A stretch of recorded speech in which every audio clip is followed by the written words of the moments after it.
What if the reason you feel out of place is because God never meant for you to fit in?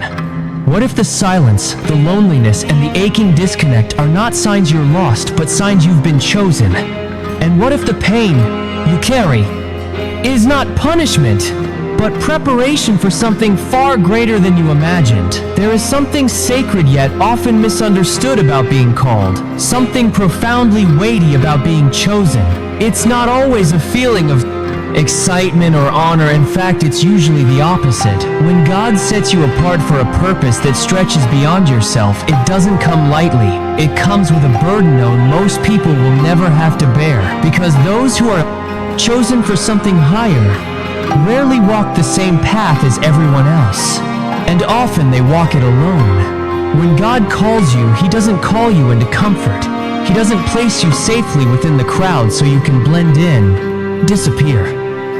No, He pulls you out. He separates you. He removes you from where it's easy, from where it's familiar, and often from where it feels safe. And that separation, it can feel like a slow, silent breaking, like exile, like isolation, like loneliness so deep you wonder if something's wrong with you. But hear me.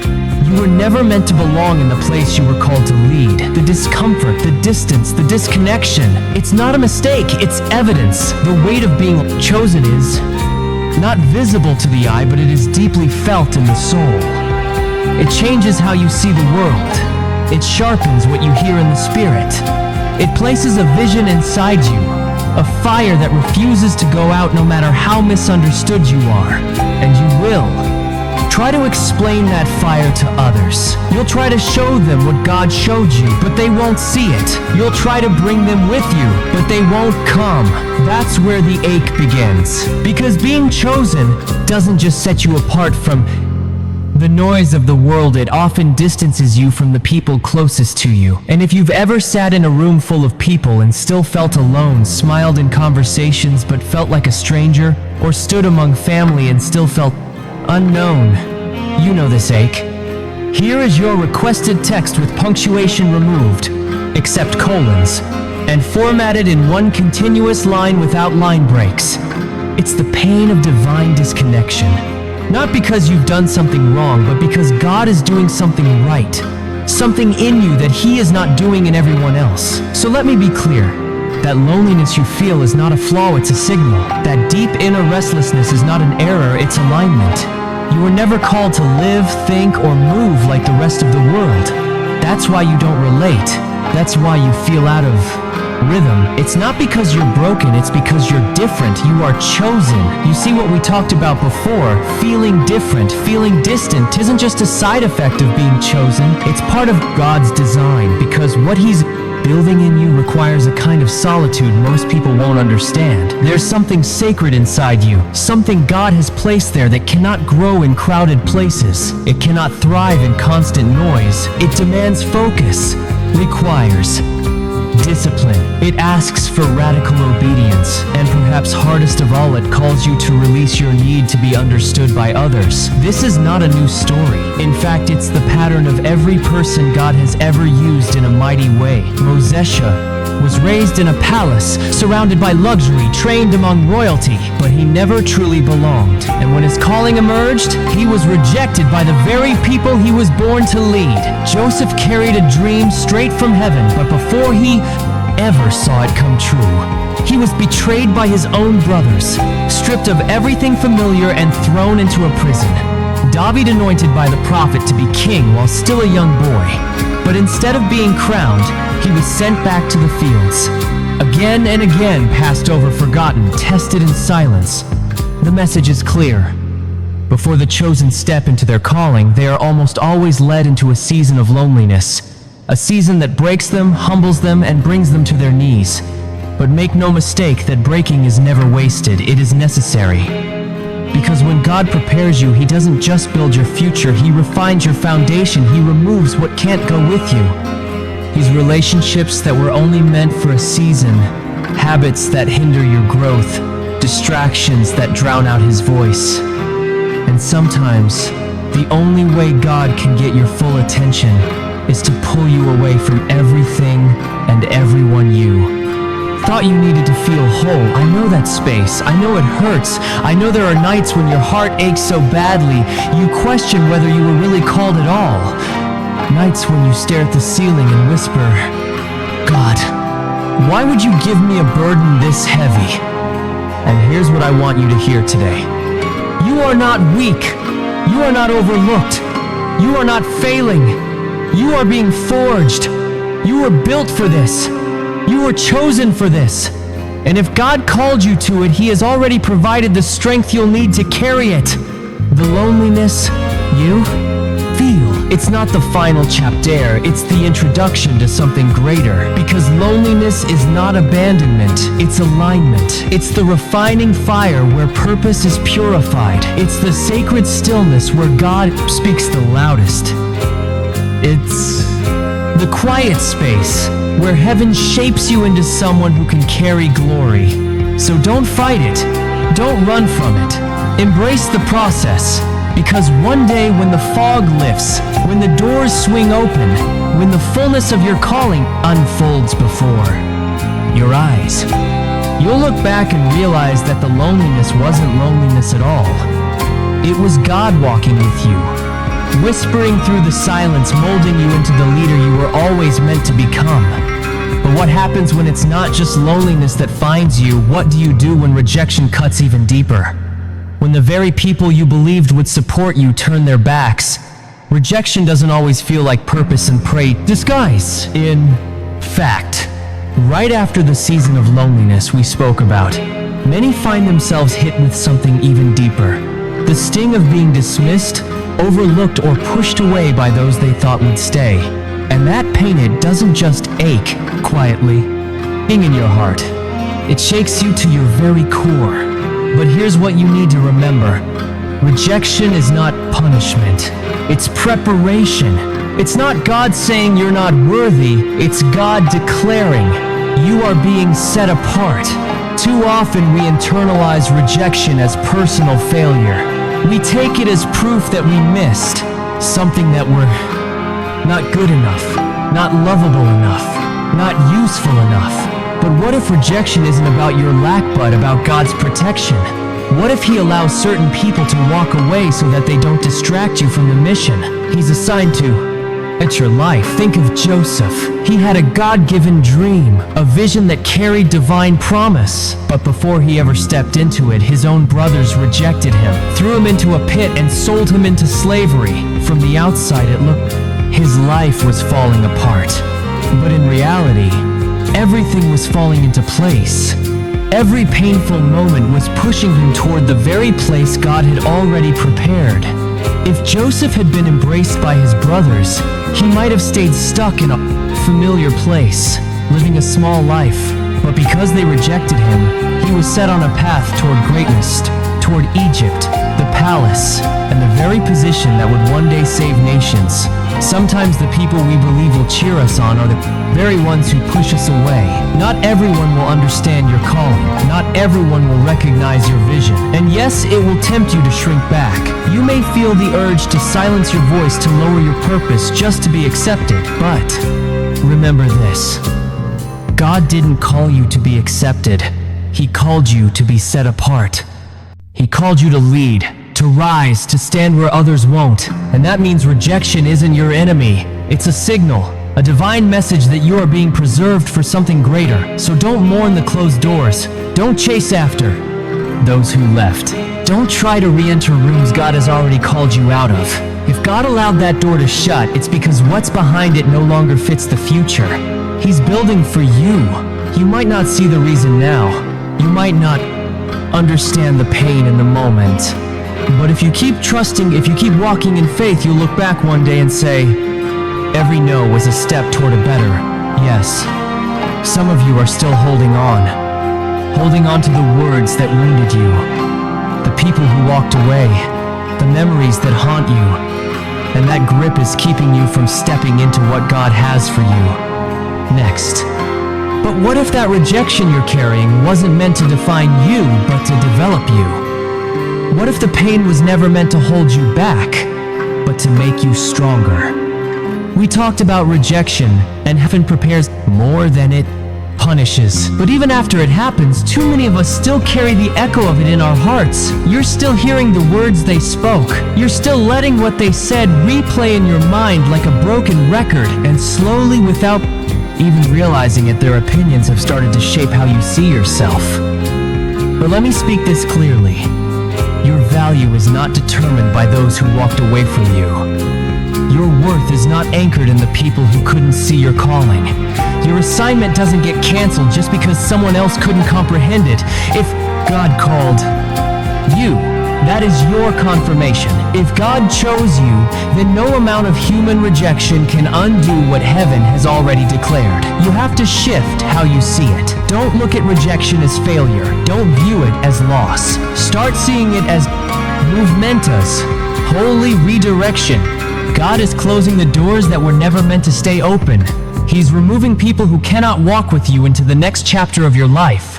Why? Because when your moment comes, when your calling unfolds, you need to be surrounded by the right people in the right place at exactly the right time. Even Jesus faced rejection. The Son of God, perfect, blameless, full of grace, was mocked, ridiculed, and betrayed, not by enemies, but by those he came to save, by those closest to him. Yet he never allowed their rejection to derail his mission. So, if even Jesus had to walk through rejection, why do we assume our path will be exempt? Why do we believe that being chosen means being embraced? The truth is sobering but essential. The higher the purpose, the heavier the price. The greater the calling, the deeper the rejection, and the lonelier the road. But don't let that discourage you, because rejection is not the end, it's a necessary chapter in your preparation. It's the fire that refines your identity. It's the pressure that strengthens your resolve. It's God stripping away what was never meant to carry the weight of where He's taking you. And one day when you finally step into the place He's been leading you all along, you'll look back and realize every rejection was actually protection. Every no was a redirection. Every disappointment was God saying, I have something better. And you'll see He was always guiding, always orchestrating, always preparing you for something greater than you dared to ask for. So when rejection knocks again and it will then collapse under its weight, don't beg to be seen or fight to belong. Stand tall, square your shoulders, and remember, you were never meant to blend in. You were always meant to stand out. Because God isn't using rejection to punish you. He's using it to push you closer to the place where your purpose will flourish. But there's something else God uses to prepare you. And it's even more uncomfortable than rejection. Before elevation ever comes, there is almost always a breaking. We've seen how rejection shapes us. But now comes the part no one talks about, the breaking. The kind of breaking that doesn't just bruise your heart, it shakes your entire world. Many people mistakenly believe that being chosen means a smoother road, a life with fewer bumps, fewer tears, fewer struggles. But if you take a closer look at anyone God has ever used in a powerful way, you'll discover a very different pattern. Before elevation there is isolation. Before breakthrough there is heartbreak. Before the crown there is a crushing. And in that crushing, it feels like everything is falling apart. Like the very things you once leaned on, relationships, routines. Identities are being stripped away piece by piece. You sit in the middle of the mess and ask God, why are you allowing this pain when all I've done is try to follow you? But that's the very thing about being chosen. It means walking through what others can't endure. It means being prepared for what others aren't called to carry.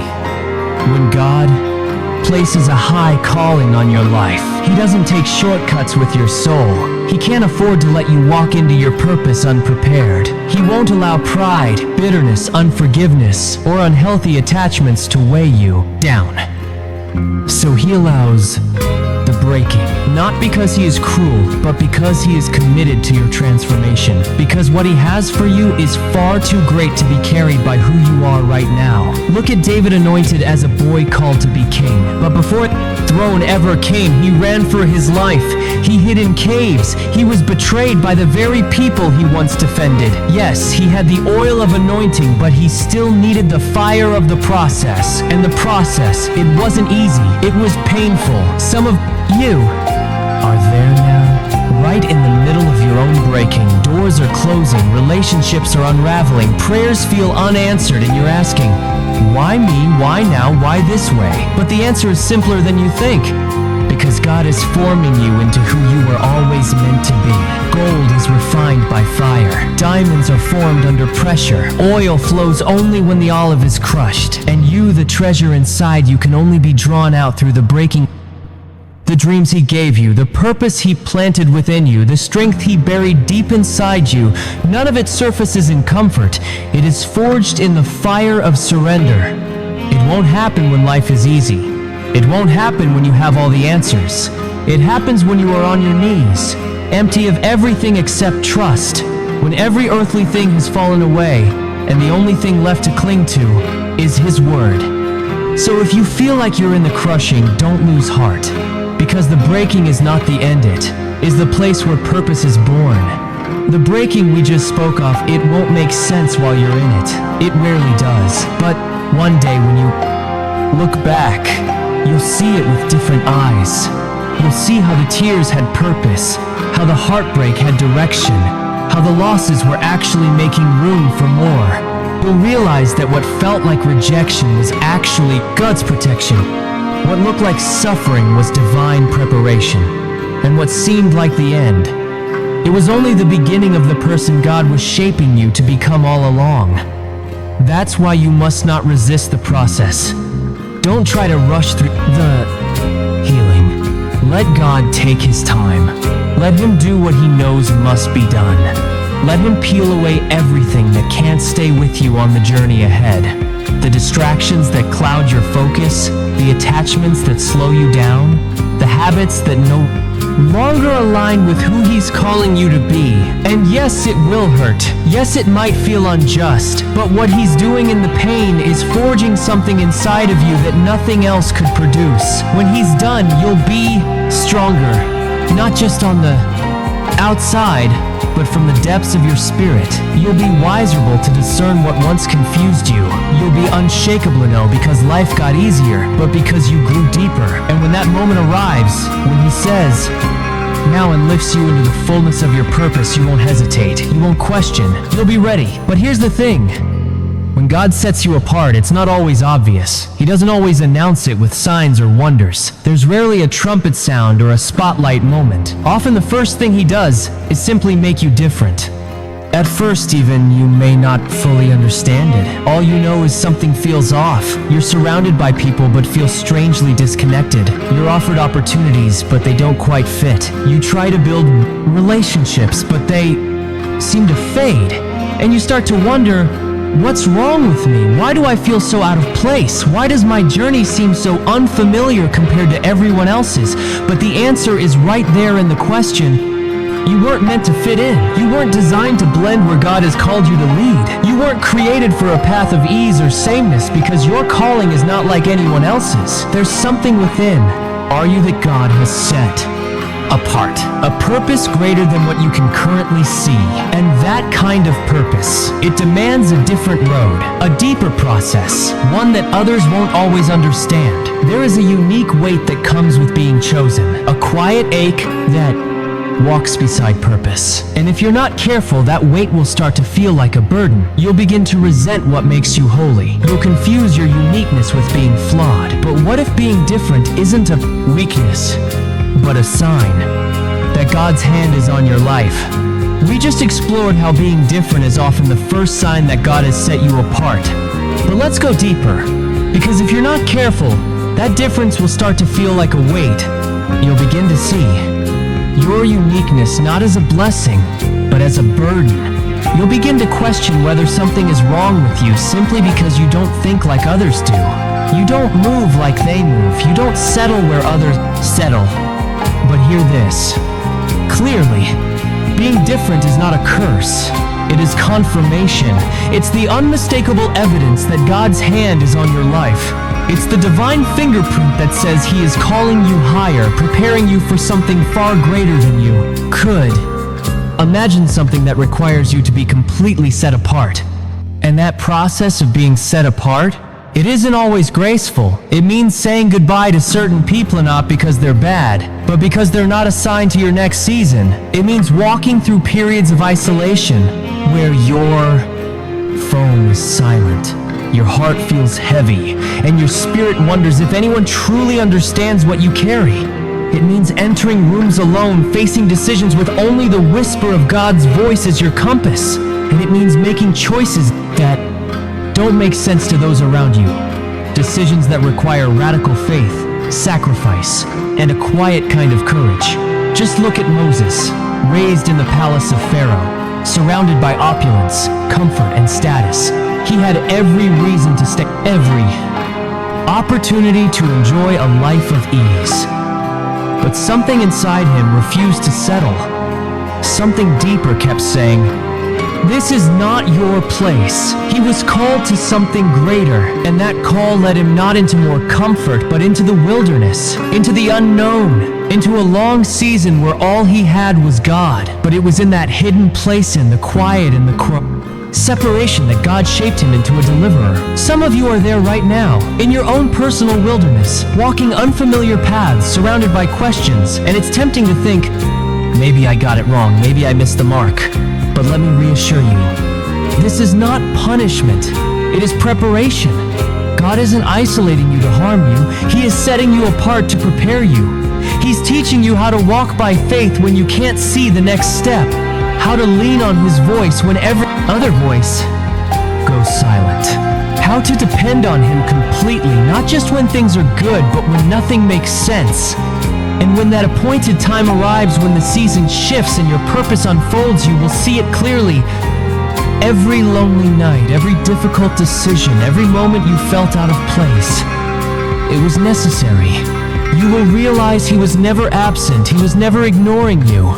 He was crafting you quietly, carefully, intentionally, so that when your moment came, you would not hesitate. You would not crumble. You would be ready. But the journey doesn't stop with being set apart, because the moment God calls you, the enemy starts fighting you. We've just seen how being set apart can feel isolating, but what happens after the separation, that's when the real fight begins. There's something about being chosen that immediately puts a target on your back. The very moment God marks your life with purpose, the enemy marks it with opposition. The battle doesn't wait for you to feel ready, it starts the moment heaven identifies you. And for many of you, that battle started early, long before you even understood the weight of your calling. The warfare began. Some of you have had to fight for every ounce of peace. You've had to claw your way toward purpose. You've battled for your mental health, your identity, your future. It's not that you went looking for the battle, it's that the battle found you, and you wonder why. Why has your life felt like a constant war zone while others seem to walk a smoother path? Why so much loss, so much betrayal, so many battle sands sometimes? If you're being honest, you ask, God, why does it feel so unfair? But listen closely. The attack on your life is not proof of weakness, it is proof of anointing. The enemy doesn't waste resources on those who aren't a threat. He doesn't chase after lives with no impact, no purpose, no destiny. He reserves his fiercest warfare for those who have been marked by God for something greater. That's why your fight has been intense. That's why you face storms that should have destroyed you. That's why you've survived things that make no sense on paper.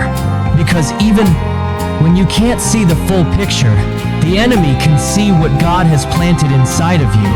He sees the assignment, he sees the oil, and he's terrified of what happens the moment you recognize who you truly are. Think about Joseph. God gave him a dream, a glimpse of his destiny, but before he ever saw the throne, he saw the pit. He was betrayed by his own brothers, sold like property, slandered, imprisoned. On the surface, it looked like his life was unraveling, but from heaven's perspective, everything was aligning. Every betrayal pushed him closer to purpose. Every false accusation positioned him for promotion. Every prison cell prepared him for palace leadership. What seemed like destruction was actually divine direction. And maybe that's where you are right now, in the pit, surrounded by setbacks, confused by the attacks, looking at your life and asking, how could this possibly be part of God's plan? But what you don't see is what heaven is building behind the curtain. What you don't feel yet is the strength being developed inside of you. The battles weren't meant to break. They were meant to build you. The struggles weren't there to stop you, they were shaping you. Because here is the truth. God doesn't call the untested. He doesn't place great weight on unprepared shoulders. So yes, He allows the warfare, not to punish you, not to defeat you, but to develop you, to equip you. After everything you've walked through, the battles, the breaking the wilderness seasons, there's one truth that remains. If you are going to carry the weight of the calling God has placed on your life, you must be prepared to carry it well. You need to be strong enough to stand when the pressure intensifies, wise enough to discern truth when lies surround you, resilient enough to keep moving forward even when everything inside you wants to sit down and quit. That's why the enemy has fought you so viciously. That's why the pressure has been relentless. Because here's what he knows. The moment you fully step into your identity, when you truly understand the authority and power God has placed within you, He's finished. His influence ends the moment you wake up to your divine assignment. Yes, He can attack. Yes, He can place obstacles in your path. But He cannot win. He cannot cancel what heaven has ordained. What God has spoken over your life is not up for negotiation.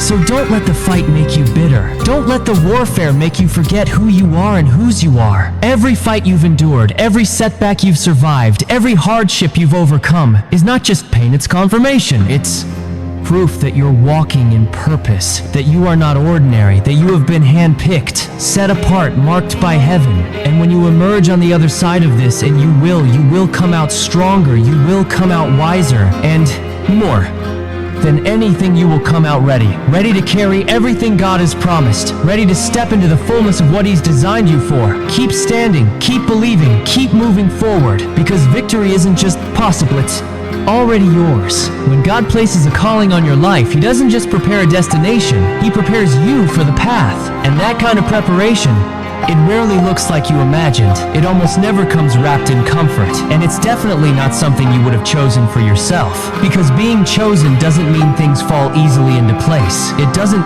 mean the road is smooth. It doesn't mean everyone claps for you or understands you. Sometimes being chosen means walking alone. Sometimes it means being misunderstood even by those you thought would always support you. Sometimes it means facing storms that hit out of nowhere, battles you never saw coming. And in those dark moments, the question creeps in. Am I really called? If God truly chose me, why is this so hard? Why do I feel so abandoned, so opposed, so exhausted? Wouldn't things be easier? Wouldn't the people closest to me see my heart? Wouldn't the doors swing open if this was truly God? But what if the opposite is true? What if the very struggle is the evidence? What if the hardship is part of the proving? What if the loneliness isn't punishment but a necessary piece of the process? What if the breaking is the very thing shaping the person you were always meant to become? We just talked about how the breaking shapes you, but let's look at someone who lived through that process and came out transformed. Think about David. When the prophet Samuel anointed him as king, David wasn't sitting in a palace. He wasn't even invited to the lineup. He was a forgotten shepherd boy out in the fields with the sheep overlooked by his own father. Yet, God saw him, and when the oil flowed over his head, it wasn't just a moment of calling, it was a declaration of destiny. But what happened next? Did life suddenly get easier? Did everything fall into place? No. In fact, things got harder. He found himself on the run, hiding in caves, hunted like a criminal by the very king he would one day replace. He was betrayed by those he loved, misunderstood by those he tried to help. He faced giants in public and fought loneliness in private. Every battle, every heartbreak, every season of waiting, it was all preparing him, molding him, transforming him into the king he was always meant to be. Some of you are in that very season right now. You feel like you've been pushed to the side, forgotten, overlooked. The weight of life is pressing down on your shoulders. You've tried to stay faithful, but nothing's opened. You've obeyed, but the path has been anything but easy. And now you're wondering if you have anything left to give. But here, this Just because you haven't seen the promise yet doesn't mean it's not coming. Just because you're still in the wilderness doesn't mean you've lost your way. God is not punishing you, He is preparing you. In the silence, He is strengthening you. In the shadows, He is shaping your character. He is building a foundation so deep, so solid, that when He finally brings you into what He's promised, you won't be shaken. And here's what you must remember. Not everyone will understand what God is doing in you. Some people will misread your process. They'll question your choices. They may even walk away. But don't let their confusion create your doubt. Don't let their rejection shake your confidence. If they leave, bless them. If doors close, release them. If the journey gets harder, lift your eyes, because what God is building in you is bigger than what you imagined. The chosen will always face the fiercest resistance. They carry the heaviest assignments, but they are also trusted with the greatest power. Because when you've walked through fire and still chosen faith, when you've been crushed and still refused to quit, you become unshakable. So don't lose heart. Don't let the weight of the process make you forget the promise. Keep walking even when it's hard. Keep trusting even when you don't understand. Keep believing even when you feel alone. Because what God has spoken over your life will not return void. And when the preparation is finally complete, when the refining fire has done its work, nothing on earth will be able to stop what heaven has already ordained. Stay faithful. Stay grounded. Stay strong. The chosen may walk through fire. They may be misunderstood. They may be wounded where no one sees. But they are never forgotten, never forsaken, never left without help from heaven. You are not being buried, you are being planted. And though it feels dark right now, though no one applauds your hidden growth, though the soil feels heavy, God is getting ready to call you forth. Because the day is coming, the day where everything that was broken will become the foundation for everything God is about to build. The day where what was private pain becomes public purpose, where the tears you've cried in silence water the very ground of your destiny. This is not the end. This is your becoming. Your voice is needed. Your presence is purposed. And your scars, they are sacred. They are the evidence that you did not quit. They are the markings of the called, the bruises of the battle-tested, the proof that hell tried, but heaven prevailed. So lift your head. Not because it's easy, but because you're still here, still breathing, still chosen. And if you're still standing, it means God's not finished. It means the story isn't over.